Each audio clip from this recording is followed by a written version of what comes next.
Hello everyone, मैं आपकी दोस्त नमित कुमारी आप सबका वेलकम करती हूँ आपके अपने चैनल कॉमर्स हरिकेन्स पर। दोस्तों, सबसे पहले तो मैं अजय राजपूत जी का थैंक यू बोलना चाहूँगी, जिन्होंने रिक्वेस्ट की है कि मैं employ stock option plan topic पर वीडियो बनाऊँ। तो आज हम इसी टॉपिक के बारे में पढ़ने वाले हैं। दोस्तों, इस टॉपिक को मैं 2 पार्ट्स में करवाने वाली हूँ। आज के पार्ट में हम पढ़ेंगे कि एम्प्लॉय स्टॉक ऑप्शन यानी कि ESOP क्या होता है और इसमें कौन सी बेसिक टर्मिनोलॉजीज यूज़ होती है।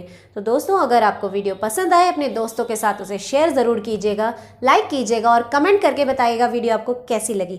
और साथ ही साथ चैनल को सब्सक्राइब करना मत भूलिएगा, बेल आइकन को भी दबा दीजिएगा ताकि जैसे ही मेरी वीडियो ऑनलाइन आए आपको उसकी नोटिफिकेशन सबसे पहले मिले। तो चलिए स्टार्ट करते हैं ESOP का कॉन्सेप्ट। बेसिकली ESOP यानी एम्प्लॉय स्टॉक ऑप्शन प्लान क्या होता है ये हम बाद में डिस्कस करते हैं। पहले हम ये समझते हैं कि इस प्लान को लाने की नीड क्या थी। दोस्तों, आप जानते हैं कि एक कंपनी को चलाने के लिए हमें एफिशिएंट एम्प्लॉयज़ की ज़रूरत पड़ती है और कोई भी कंपनी नहीं चाहती कि उसके अच्छे एम्प्लॉयज़ कंपनी को छोड़कर जाएं, क्योंकि जब वो पर्सन कंपनी छोड़कर जाएगा नए पर्सन की अपॉइंटमेंट करनी पड़ेगी, उसे ट्रेनिंग देनी पड़ेगी, सारा काम समझाना पड़ेगा, जिसमें बहुत ज़्यादा टाइम और कॉस्ट वेस्ट हो जाती है। तो इसीलिए कंपनी चाहती है कि उसके एम्प्लॉयज़ हमेशा कंपनी के साथ जुड़े रहें, उसमें काम करते रहें।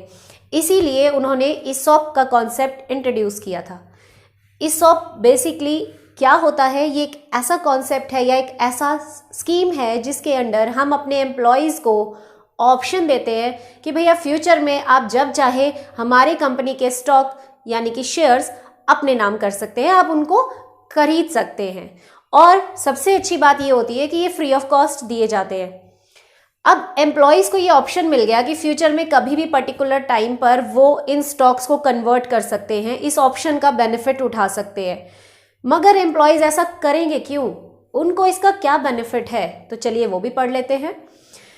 सपोज़ करते हैं कि मैं एक कंपनी में एम्प्लॉय हूँ और मैं वहाँ पर काम कर रही हूँ, बहुत एफिशिएंट हूँ, मैं बोनस और कमीशन डिज़र्व करती हूँ।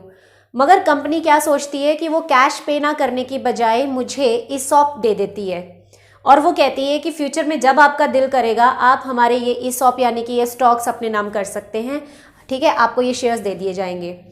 अब जैसे जैसे कंपनी की ग्रोथ होती जाएगी ऑब्वियसली उसकी फंड्स इंक्रीज होंगे, प्रॉफिट इंक्रीज होगा और मार्केट में गुडविल भी इंक्रीज होगी।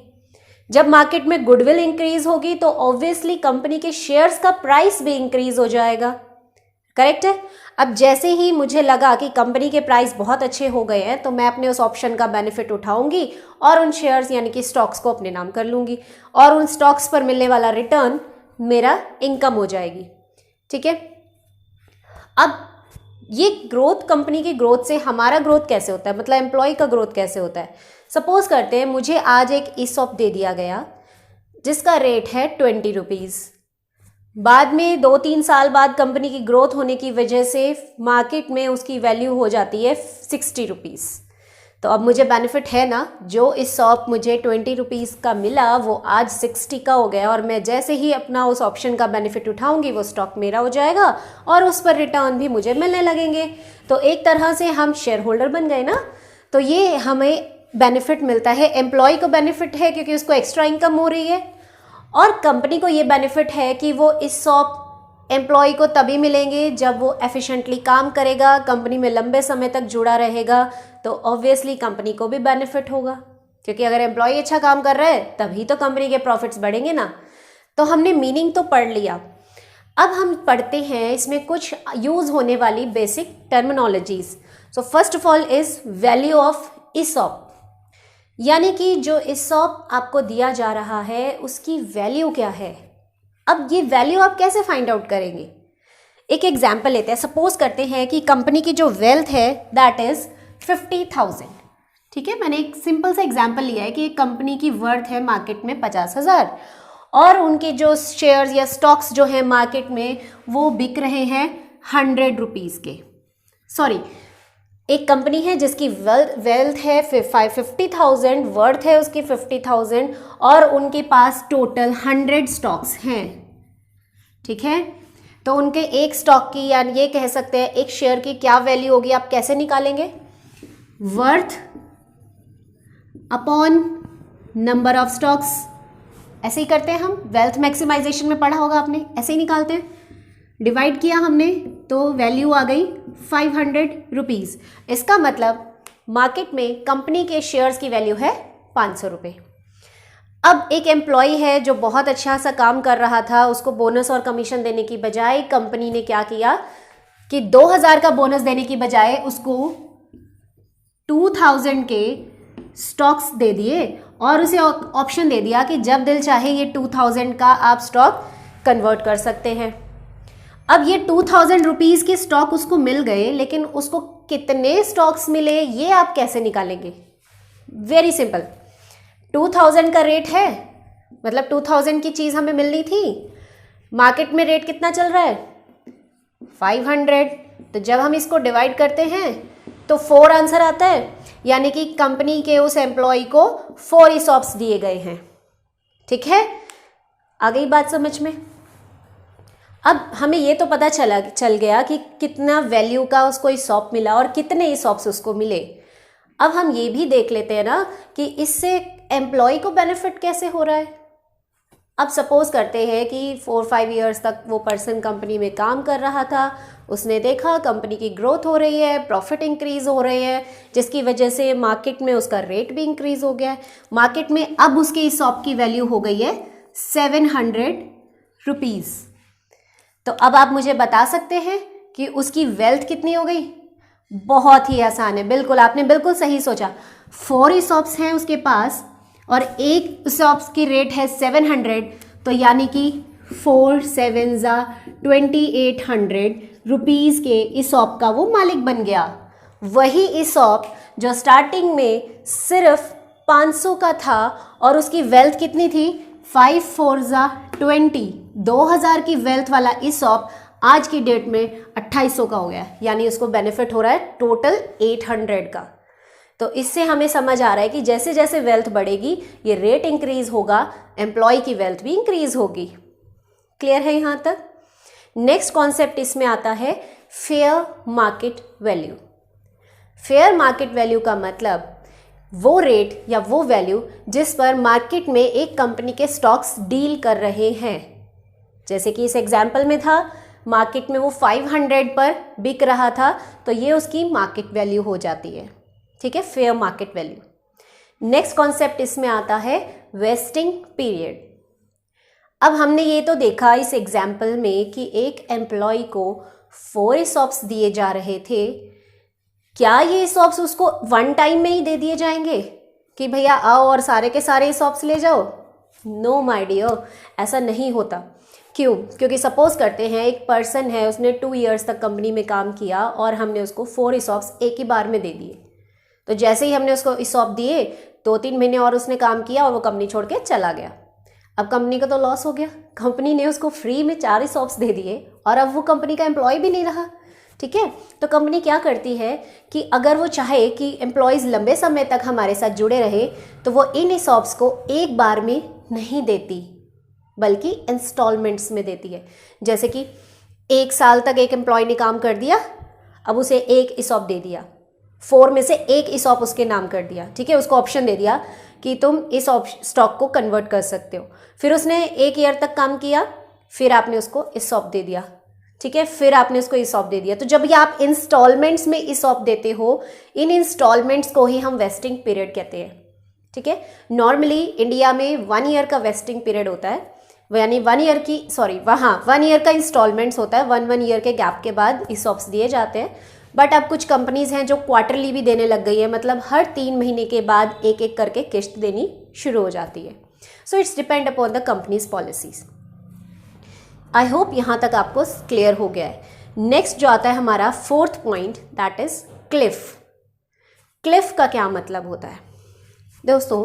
क्लिफ का मतलब होता है कि ये वो टाइम पीरियड है, मतलब मिनिमम टाइम पीरियड जितने के लिए एक एम्प्लॉय को काम करना पड़ता है, तभी जाकर वो ESOP लेने का हकदार बनता है। इजी लैंग्वेज में समझते हैं, एक एम्प्लॉय है, उसने 6 मंथ्स काम किया, फिर वो कंपनी छोड़ के जाने की सोच रहा है, तो क्या हम उसको ESOP दे दें? नो, बिल्कुल भी नहीं। ESOP अगर आप चाहते हो तो उसको लेने के लिए आपको मिनिमम कुछ टाइम तक कंपनी में काम करना ही पड़ता है, तभी आप ESOP लेने के हकदार बनते हैं। तो वो मिनिमम टाइम पीरियड कितना होता है? 1 ईयर।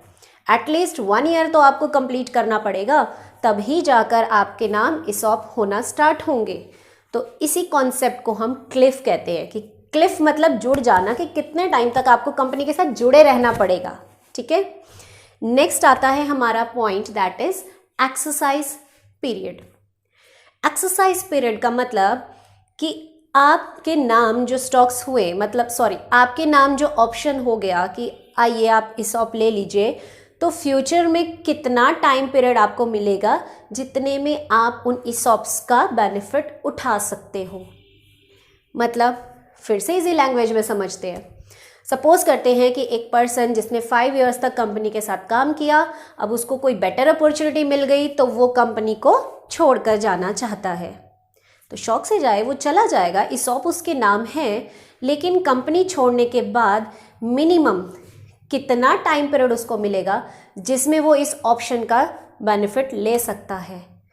अगर वो आज कंपनी छोड़कर जा रहा है तो मैक्सिमम 3 मंथ्स, मतलब 3 मंथ्स का टाइम उसको मिलता है। ये उसका एक्सरसाइज पीरियड है।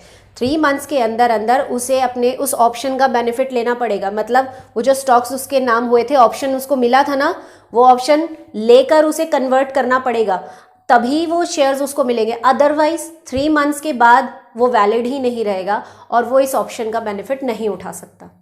तो एक्सरसाइज पीरियड जो है वो 3 मंथ्स का है। बट आजकल कुछ अच्छी कंपनीज थोड़ा और टाइम का भी एक्सरसाइज पीरियड देने लगी हैं, बट जो हम कहते हैं ना कि ऑन एन एवरेज 3 मंथ्स का टाइम दिया जाता है अपने ऑप्शंस को स्टॉक में कन्वर्ट करने के लिए।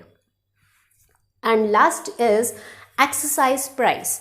ये वो प्राइस होता है जो हम अपने एम्प्लॉयज़ को पहले से ही बता देते हैं। प्री डिटरमाइंड प्राइस होता है कि फ्यूचर में शायद हमारा रेट इतना इतना हो सकता है। ठीक है, तो ये तो हमारी बेसिक टर्मिनोलॉजीज थी। अब शायद आपके माइंड में क्वेश्चन आ रहा होगा कि क्या ESOP से आने वाली इनकम पर टैक्स लगता है? तो यस, आपका आंसर है यस। जो ESOP के थ्रू आप इनकम कमा रहे हैं, जो रिटर्न्स आपको मिल रहे हैं, उस पर टैक्स ज़रूर लगता है। अब ये भी समझ लें क्यों। क्योंकि जब आप कंपनी में काम कर रहे थे तो सैलरी तो आप ले ही रहे थे उस काम के बदले में, ठीक है, लेकिन कंपनी ने खुश होकर आपको कुछ ESOPs भी दे दिए जो आपको बिल्कुल फ्री मिले थे या शायद कुछ डिस्काउंट पर मिले, है ना। अब आपने ये जो ESOPs है इसका ऑप्शन का बेनिफिट उठाया और आप शेयर या स्टॉक के मालिक बन गए। ठीक है, फ्री में आपको वो चीज़ मिली, आप उसके मालिक बन गए, अब उस पर आपको रिटर्न्स आ रहा होगा। तो वो गवर्नमेंट कहती है कि फ्री में मिली हुई चीज़ पर अगर तुम्हें रिटर्न मिल रहा है यानी तुम्हें इनकम हो रही है, और अगर तुम्हें इनकम हो रही है तो भैया हम तो टैक्स लगाएंगे। तो इसीलिए गवर्नमेंट उस पर टैक्स लगाती है। अब हम ये भी देख लेते हैं कि टैक्स कैसे कैलकुलेट कर सकती है गवर्नमेंट। बिल्कुल ईजी एग्जाम्पल से हम समझेंगे। सपोज करते हैं कि एक पर्सन है जो कि सैलरी ले रहा है 12 lakh per annum. 12 lakh per annum का मतलब साल में 12 लाख सैलरी उसको मिल रही है, तो इस पर तो टैक्स लग ही रहा है ना। लेकिन अगर उसके पास 2500 के ESOPs है, मतलब 2500 ESOP उसके पास है और हर ESOP का रेट है 100 रुपीज़, तो उसके पास टोटल कितना हो गया? 2,50,000, है ना। 2500 ESOP उसके पास है और एक ESOP 100 का है, तो टोटल उसकी वर्थ कितनी हो गई? 2,50,000। तो अब उसकी इनकम कितनी मानेगी गवर्नमेंट? 12 लाख ये और 2.5 लाख ये, यानी कि 14,50,000 रुपीज़ की उसकी इनकम मानी जाएगी और इस ही इनकम पर टैक्स कैलकुलेट किया जाएगा। तो आई होप आपको क्लियर हो गया है ये कॉन्सेप्ट। नेक्स्ट वीडियो में हम पढ़ने वाले हैं कि इसमें कौन कौन से प्लान्स दिए जाते हैं और साथ ही साथ एडवांटेजेस क्या हैं ESOP देने के। तो दोस्तों वीडियो को ज़रूर देखिएगा। Till then bye bye, have a good day.